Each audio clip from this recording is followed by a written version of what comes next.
Ya, tentu ini hari yang istimewa karena kita diizini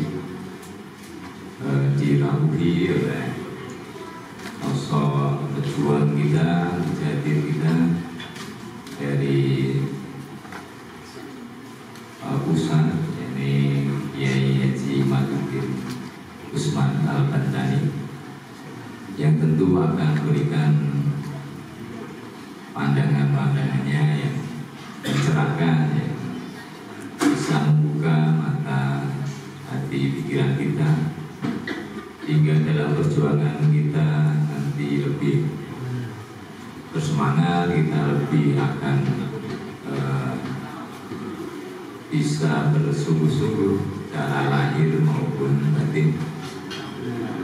Juga pada laskar-laskar yang lain tentunya ya, ini karena ada laskar Mataram Nusantara, juga dari laskar yang lain yang ikut bersama-sama menyambut acara ini. Saya sangat berterima kasih dan bersyukur sekali di wilayah Jogja ini kehadiran seorang mujadir beserta para pejuang-pejuang Wali Songo ini. Ya, mungkin itu sedikit yang bisa kami sampaikan. Mohon maaf seandainya mungkin tepat atau hal-hal yang kita siapkan kurang berkenan, semoga bisa dimaklumi. Semoga ini menjadi awal perjuangan kita untuk menjadi lebih solid lagi di antara para laskar-laskar yang bersama-sama berjuang di belakang Kiai Imaduddin Usman beserta jajarannya. Mungkin itu sedikit yang bisa kami sampaikan. Akhiri Allah SWT.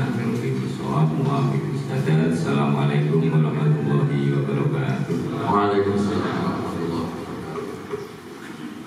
Matur sangat Gus Rullah bagi perwakilanmu yang sudah memberikan sambutan dari perjuangan Wali Songo Indonesia PWI Laskar Sabilillah daerah Istimewa Yogyakarta. Acara inti segera akan kita arungi bersama, Bapak Ibu sekalian. Mau sampai jam berapa ini? Jam 3 sore apa jam 12 malam? Jam 3 aja ya. Untuk itu acara ini kami pasrahkan kepada moderator, yakni beliau Kanjeng Raden Tumenggung Fakih Wirahadirat, atau yang lebih akrab dengan sebutan atau dipanggil disapa Gus Fakih. Semoga Gus. Ini santai mawon ya, agak berat, moderator, narator, orator. Baik, assalamualaikum warahmatullahi wabarakatuh. Bismillahirrahmanirrahim. La haula wala quwata illa billah. Wassalatu wassalamu ala Rasulillah wa ala alihi wa sahbihi wa man wala amma ba'da. Yang pertama, terima kasih. Kami hadir di sini menyatukan jiwa, rasa, dan jasmania bersama saudara-saudaraku sekalian, bahwa untuk sekali lagi Ngayuk Yogyakarta Hadiningrat membuktikan bahwa sebagai tanah perjuangan pada hari ini bersatu, guyup, rukun, minimal 4 kelaskaran perjuangan Nusantara. Yang pertama ada perjuangan Wali Songo Indonesia Laskar Sabilillah yang bahu-membahu dengan Laskar Mataram Nusantara, pimpinan Kiai Ukit, dan ini juga ada panglimanya Gus Taki, Gus Ridwan, dan lain sebagainya yang kami muliakan. Juga ada Laskar Kamandanu yang merupakan didirikan oleh salah seorang Prahamukubwono ke-8. Ada juga Laskar dari Pejuang Sejarah Nusantara atau PSN. Bapak perlu ketahui bersama saudara-saudara sekalian bahwa Laskar Mataram Nusantara ini adalah juga tergabung di dalam Laskar Kedaerahan, entitas besar dari Laskar Nusantara, di mana Kiai Haji Fuad Riyadi Pleret menjadi panglimanya, dan alhamdulillah saya sebagai sekjennya. Ini hadir Panglima Laskar Mataram Nusantara Kiai Ukit Hartosiswoyo, ini Raden Mas KBI dari Surakarta Hadiningrat, bersatu dengan Ngayogyakarta Hadiningrat bahwa keturunan Mataram Islam tidak terpecah belah, bersatu di dalam narasi yang sama, yaitu menjaga marwah luhur dan meluruskan sejarah Nusantara itu sendiri. Alhamdulillah di Laskar Mataram Nusantara saya sebagai Dewan Pembina, di Laskar PWI Sabilillah saya sebagai anggota Dewan Kehormatan sekaligus juga deklarator waktu di Cilacap, dan juga di PSN menjadi penasehat. Kelaskaran yang bersatu ini menunjukkan bahwa Ngayogyakarta akan memberi suri tauladan contoh kepada seluruh Nusantara. Disinilah arti persatuan itu sendiri.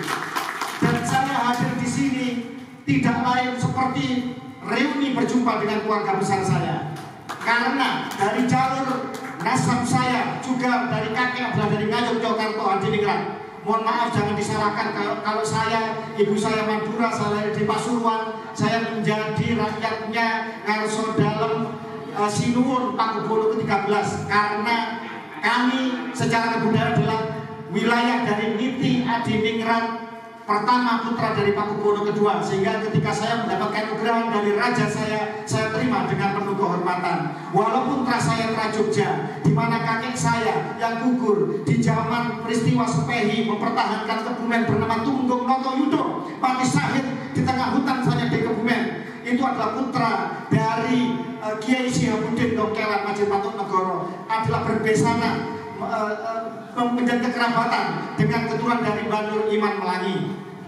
Di sini kita hadir di Masjid Patok Negoro Pelosok Kuning. Seorang waliullah, pemangkunya adalah Kiai Mursodo, adalah putra dari Al-Waliullah, Al-Imam, Al-Kutub di zamannya, yaitu Kiai Nur Iman Melangi, putra dari Amangkurat Jawi, putra dari Pakubono pertama, putra dari Amangkurat Agung, putra dari Sultan Agung Hadiningrat.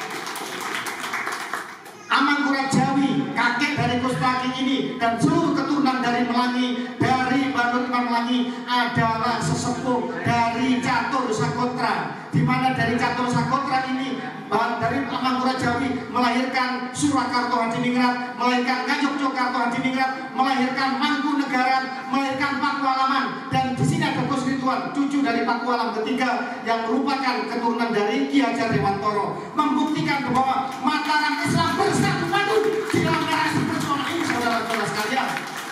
Kalau Sultan Agung dulu berhasil mengusir VOC di Batavia, maka sejarah penjajah di Nusantara akan berbeda. Waktu itu Banten belum bersatu, tetapi di dalam narasi ini 2 orang keturunan dari Banten, 2 orang keturunan dari Sultan Agung Tirtayasa, keturunan dari Kiai Wangsakara, bersatu bersama kita di dalam narasi ini. Kalau Mataram, Belambangan, Madura, Banten, Cirebon, dan seluruh Kesultanan Nusantara bersatu, apa yang kita takutkan, saudara-saudara sekalian? Saudara-saudara sekalian, NKRI tidak berdiri dari ruang hampa. NKRI berdiri dari kejaran yang panjang. Kita punya leluhur yang membangun peradaban yang luar biasa, yang tercatat, yang menjadi keajaiban dunia. Gunung Padang 3 kali lebih tua dari piramid Mesir. Buddha dari India, tetapi bangunan monumental ada di Borobudur, ada di tanah Nusantara.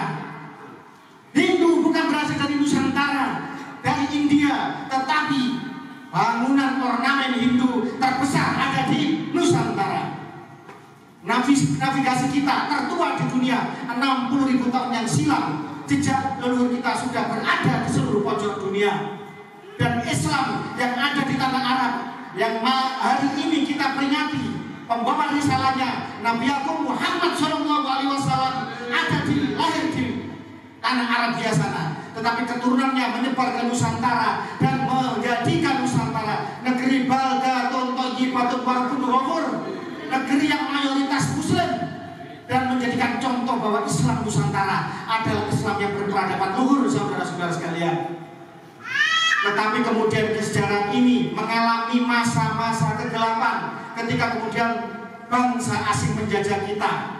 Dan pada hari ini sisa-sisa dari bangsa asing itu masih ada di antara kita dan meracuni kehidupan Nusantara, saudara-saudara sekalian.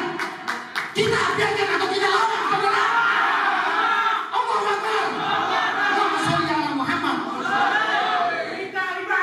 Di zaman penjajahan dulu, Presiden terpilih kita Bapak Prabowo Subianto, yang ternyata juga ketua dari Hamengkubuwono II, putra dari Ngayuk Yogyakarta Hadiningrat, sama dengan Presiden Soekarno, telah mengutip suatu kalimat yang menjadikan kita harus mulai sejarah, yaitu verboden verhonden en Nederlander, bahwa kita disamakan derajatnya dengan anjing, saudara-saudara. Apa Anda rela? Apa kita lawan atau kita diamkan? Hal itu terjadi pada segregasi kelas, di mana warga kelas paling tinggi adalah warga ras kulit putih, kemudian warga pribumi ditaruh di paling bawah dan derajatnya sama dengan anjing, saudara-saudara. Sementara warga kelas 2 adalah mereka antek penjajah Belanda, yaitu salah satunya yang sekarang merusui negeri menjadi virus pengotor dan ini kaum Ba'awi imigran Yaman yang mengotori kesucian Nabi Muhammad SAW, yang dia mengaku cucu Nabi tetapi tidak bisa membuktikan secuil kertas isbat nasab, tidak bisa membuktikan hasil tes DNA, dan sejarahnya kacau balau baik di Yaman maupun noda hitam di dalam sejarah Nusantara, saudara-saudara sekalian. Hajar Allah, Allahu Akbar. Di dalam Al-Quran ajaran kita disebutkan bahwa anjing itu ada yang masuk surga tapi tidak ada yang masuk neraka. Tetapi manusia ada yang masuk surga, banyak yang masuk neraka. Kenapa demikian? Karena anjing tidak pernah menggigit orang yang telah baik dan yang telah memberi makan kepadanya. Apabila ada orang yang telah kita berbaik kepadanya, harusnya dia diusir, tetapi kita masih baik, kemudian dia menikam kita, menghina kita, merendahkan kita, derajatnya sama dengan anjing. Kalau penjajah mengatakan kita derajat kita sama dengan anjing, kita narasi kita harus kita balik, bahwa mereka yang telah kita baik kepadanya, tetapi kemudian dia tidak berterima kasih, maka dia derajatnya lebih rendah dari anjing, saudara-saudara sekalian. Patut kita pahami bahwa kaum Ba'awi imigran Yaman dengan mengaku cucu dari Rasulullah, dia menjadi antek Belanda, datang atas inisiasi Belanda, mendapat tanah, mendapatkan gaji, bekerja untuk kepentingan Belanda. Salah satunya adalah Mufti Batavia, di mana fatwanya jelas haram memberontak kepada pemerintah Hindia Belanda. Mendapatkan lencana dari Ratu Belanda. Di Pasuruan dan Malang, Jawa Timur sana ada mufti yang bernama Ismail Alatos, malah mendoakan agar Nusantara dijajah selama-lamanya oleh Hindia Belanda. Ini luar biasa. Nota sejarah ini tidak akan bisa kita hapus, tidak boleh kita hapus, akan selalu kita ingat bahwa kita telah berbaik kepada mereka. Mereka yang tidak hadir pada Hari Kebangkitan Nasional 1908, tidak hadir pada Sumpah Pemuda 1928, tidak hadir kepada kemerdekaan 45, tidak hadir kepada peristiwa 10 November 1945, tidak hadir ketika agresi militer pertama, kedua, dan seterusnya. Tiba-tiba sekarang mengaku yang paling berjasa di Nusantara kita ini. Silakan Anda ngaku cucu Nabi, cucu Fir'aun, cucu Dajjal atau siapapun. Tetapi kalau Anda ingin membelokkan sejarah Nusantara, kalau Anda ingin memasukkan sejarah leluhur kami, kalau Anda mengaku cucu Nabi, mengotori kesuciannya, maka hanya satu kata, lawan. Allahu Akbar. saudara-saudara sekalian, kemudian pada tahun 1945 dan setelahnya pasca kemerdekaan, Bung Karno ingin memulangkan mereka kembali ke Yaman. Tetapi leluhur kita, muassis Nahdlatul Ulama, Mbah Hasyim Asy'ari bersama Mbah Hasbullah menasihati Bung Karno, demi ukhuwah Islamiyah, mari kita lupakan peristiwa kelam masa silam di masa penjajahan. Karena demi ukhuwah Islamiyah, ukhuwah watoniyah, ukhuwah basyariyah, kaum Ba'alu Yaman yang sombong mengaku cucu Nabi, yang menjadi antek Belanda, kita rangkul di dalam kebinekaan Tunggal Ika. Kemudian di zaman Orde Lama, Jenderal Ahmad Yani hadir di Ponpes Buntet, meminta pendapat ulama-ulama yang waktu itu berkumpul di Buntet. Apakah kita akan pulangkan kaum imigran Ba'alu Yaman ini? Jawab ulama-ulama kita, dan juga di situ banyak berkumpul. Sunan Gunung Jati mengatakan, jangan jenderal, mari kita benahi bersama, kita rangkul bersama sebagai saudara yang telah mendiami tanah Nusantara. Dan ini adalah akhlak nabawiyah, akhlak dari leluhur Nusantara yang menjunjung tinggi persaudaraan dan persatuan. Tetapi apa yang mereka lakukan sekarang, saudara-saudara? Jangankan Nusantara, NU pun mereka hina dan mereka rendahkan. Sejarahnya mereka belokkan, dan makam-makam juga mereka palsukan. Kita, warga bumi Mataram, mengalami menjadi korban, saudara-saudara. Bagaimana KRT Sumodiningrat, pahlawan yang syahid gugur melawan Inggris di zaman Hamengkubuwono II, telah menjadi bin Yahya. Bagaimana Pangeran Diponegoro, pemimpin perang Jawa, putra dari Hamengkubuwono yang ketiga, yang membuat Belanda bangkrut, Belanda terpecah menjadi Luxembourg dan Belgia, telah mereka bin Yahyakan. Bagaimana Pakubuwono di Surakarta juga mereka asegafkan. Ini suatu kejahatan yang brutal, yang wajib seluruh pribumi putra bangsa Nusantara bangkit untuk menyikapinya, saudara-saudara sekalian. Semangat! Allahu Akbar! Allahu Akbar! Allahu Akbar! Saudara-saudara sekalian, Jogja adalah memiliki sejarah yang panjang. Di sini berdiri entitas yang wilayahnya lebih luas daripada Majapahit, yaitu Mataram kuno. Di sini juga menjadi saksi bagaimana Panembahan Senopati mendirikan Mataram Islam di Tanah Mental, di Kota Gede, saudara-saudara sekalian. Di sini menjadi saksi sejarah bagaimana Pangeran Diponegoro menyatukan dari bangsawan, ulama, seluruh rakyat jelata melawan entitas jahat penjajah kolonial Belanda. Di sini juga menjadi saksi bagaimana Yogyakarta menjadi harapan terakhir dari negara kesatuan Republik Indonesia setelah seluruh wilayahnya jatuh pasca agresi pertama dan kedua oleh Belanda. Kita selalu dikadali, patut kita jelaskan bahwa Nusantara kita cinta perdamaian, tetapi kita lebih cinta kepada kemerdekaan. Belanda yang kepepet setelah Inggris kalah di 10 November Surabaya mengajak berunding. Mau nggak kita berunding? Mau. Kemudian kita dikhianati. Kemudian terjadilah perjanjian Linggarjati, Unroyen, dan seterusnya, Renville. Kita selalu dikhianati, kita selalu dipepet, dan kemudian kita semakin lama semakin sempit. Tetapi kemudian Ngarso Dalem HP9 yang saya yakin semangatnya mengalir di forum ini, mendoakan, mendukung perjuangan kita. Berkat beliau, kemudian beliau berbesar hati menjadikan Yogyakarta menjadi ibu kota Republik Indonesia yang tinggal sejengkal, yang semuanya telah jatuh kepada sekutu Belanda itu. Hingga kemudian terjadilah serangan 1 Maret 1949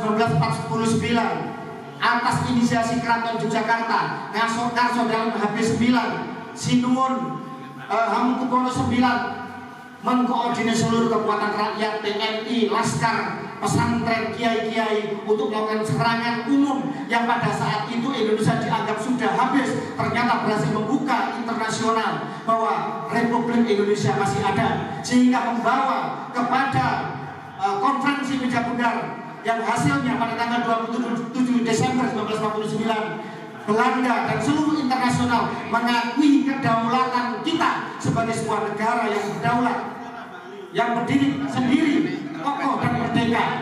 Itu berkat Yogyakarta Hadiningrat. Hari ini kita membuktikan ketika pemerintahan ini, mohon maaf tanpa bermaksud menyinggung siapapun, ternyata suatu seminar internasional yang bersifat ilmiah di sebuah kampus bergengsi yang bersifat ilmiah telah kemudian dilobi oleh oknum-oknum yang kemudian akhirnya harus dibatalkan. Tetapi Yogyakarta Hadiningrat pada hari ini, yaitu keturunan dari keluarga pesantren kiai ulama Yogyakarta, menyediakan dirinya untuk menjadi tuan rumah di dalam narasi besar ini. Dan insya Allah nanti malam Keraton Jogja juga ambil bagian. Kita kesampingkan dulu apapun yang terjadi, tetapi membuktikan bahwa antara ulama, antara umaro, antara keluarga kesultanan, keluarga keulamaan Yogyakarta adalah bersatu padu di dalam narasi yang sama, yaitu menjunjung tinggi marwah luhur kita Nusantara. Ini yang patut kita memberi tauladan kepada seluruh Kesultanan Raja Sultan Nusantara yang lain, bahwa mereka jangan diam saja, jangan sampai kemudian di masa silam tiba-tiba keratonnya hilang, direbut oleh orang lain, tiba-tiba kemudian bendera merah putih kita tiba-tiba yang itu ada sejak zaman Kediri, Singosari, Mojopahit, tiba-tiba kemudian menjadi bendera Yaman, tiba-tiba bendera burung Garuda kita kemudian berubah menjadi burung emprit, dari tiba-tiba proklamasi kita diklaim sebagai bagian dari mereka, padahal mereka jelas-jelas adalah anti kepada kemerdekaan Indonesia di zaman itu. Maka saudara-saudara sekalian, terima kasih kami sampaikan yang setinggi-tingginya kepada seluruh ulama yang tidak bisa saya sebutkan satu persatu, kepada seluruh raden, kepada seluruh keluarga terah keraton, baik mataran Islam, Banten, Cirebon, Blambangan, Madura, dan seluruhnya. Terima kasih. Mari kita perteguh persatuan ini untuk kemudian kita memberikan pesan yang jelas bahwa kalau dulu kita dianggap sama dengan anjing, kita katakan kalau Anda tidak bisa berterima kasih kepada seluruh pribumi bangsa Nusantara, derajat Anda adalah lebih rendah dari anjing dan Anda tidak pantas untuk hidup dan tinggal di Nusantara kita tercinta. Yang terakhir pesan dari saya untuk semua laskar, yaitu adalah ungkapan dari seorang pendekar besar di zaman Jepang. Dia lahir dari sejarah terkelam, yaitu pertempuran Sekigahara yang membunuh jutaan warga Jepang. Dia adalah Miyamoto Musashi, seorang pendekar yang tidak terkalahkan. Kalau dulu kita mengenal Pangeran Purbaya Kodgale, kita mengenal banyak pendekar-pendekar besar di Nusantara. Di Jepang ada Miyamoto Musashi. Dia mengatakan bahwa seorang prajurit, seorang pejuang, seorang laskar dilahirkan untuk siap berperang. Dan satu-satunya alasan bahwa dia maju berperang adalah bahwa dia harus menang. Maka mari kita rebut kembali saudara-saudara. Tidak ada kata kalah, wajib kita menang. Kalau tidak, kita akan malu. Tahu di mana muka kita kepada leluhur kita Nusantara. Tahu di mana muka kita kepada Panembahan Senopati, kepada Hamengkubuwono II, kepada Pangeran Diponegoro, dan di dalam narasi kesucian nasab Nabi ini ditaruh di mana muka kita di hadapan baginda Muhammad Shallallahu Alaihi Wasallam. Allahumma sholli ala sayyidina Muhammad wa alaihi muwaffiq ila monitoring. Wassalamualaikum warahmatullahi wabarakatuh. Baik, tidak lengkap kalau Mataram dan Madura menyampaikan orasi kebangsaannya tidak diteruskan oleh Sinuwun Sultan Banten. Saya katakan Sinuwun Sultan Banten karena beliau adalah ketua Bapak Romito yang mencatat seluruh nasab Banten. Ya pantaslah jadi sultan. Monggo Sinuwun. Assalamualaikum warahmatullahi wabarakatuh. A'udzubillahi minasyaitonirrajim. Bismillahirrahmanirrahim. Alhamdulillahil alamin wa bihi nasta'in ala umuri dunya waddin. Allahumma sholli wa sallim ala sayyidina Muhammad wa ala alihi wa sahbihi ajmain wa ba'du. Yang kami hormati, kami muliakan Sohibul Ghaib, Gus Yai Taki, dan seluruh dulur-dulur dari Laskar Perjuangan Wali Songo Indonesia, Laskar Sabillah Indonesia, Laskar Mataram Nusantara, ada Kiai Ukit dan dulur-dulur, ada kalau beliau jabatannya banyak nih, Anjang yang Tumenggung, Gus Fakih Wiradiningrat, dan dulur pulau dari Mataram, Kiai Usman yang sedang izin dulu, para kiai, para gus, para raden, para lurah, kalau ada yang mohon maaf tidak satu-satu tanpa mengurangi rasa hormat. Perkenalkan dulu Bagus Muhyiddin Fadil Al-Bantani, Ketua Umum Robito Jabat Selatan Banten. Tadi dari moderator juga menyampaikan kalau dari garis ibu itu keturunan Pangeran Diponegoro. Ya jadi kalau ya Banten ya Mataram. Jadi memang karena kaitan kali ini kan kita dalam kaitan Maulid Nabi. Nah, ini kalau Kanjeng tadi sudah semangat menggebu-gebu perjuangan. Nah ini biar iramanya pas, kita ada lampunya naik, ada lampunya turun, jadi biar beriringan lah nyuwun sewu. Jadi terkait dengan Maulid Nabi dan kaitannya dengan kebudayaan, Rasulullah sendiri ini juga yang memperingati Maulid Nabi ya Rasulullah melalui puasa. Jadi artinya beliau itu dalam memperingati hari lahirnya mensyukuri Allah utus dilahirkan itu dengan puasa Senin Kamis ya maksudnya. Artinya puasa pun juga merupakan bentuk perjuangan, bahkan perang yang besar. Karena di zaman perang Badar itu saja sahabat menyampaikan tuh seakan-akan perang yang besar, kata Rasulullah ini perang terbesar justru perang melawan hawa nafsu. Jadi puasa itu justru perjuangan, perang terbesar. Jadi perang itu ada, kalau perang konflik dengan sama manusia, amar ma'ruf nahi munkar, itu adalah perang kecil. Tapi perang melawan hawa nafsu diri kita sendiri itu justru perang yang lebih besar. Nah, tapi kalau kita sudah memerangi hawa nafsu kita, tetap sebagai umat muslim kita punya tanggung jawab amar ma'ruf nahi munkar.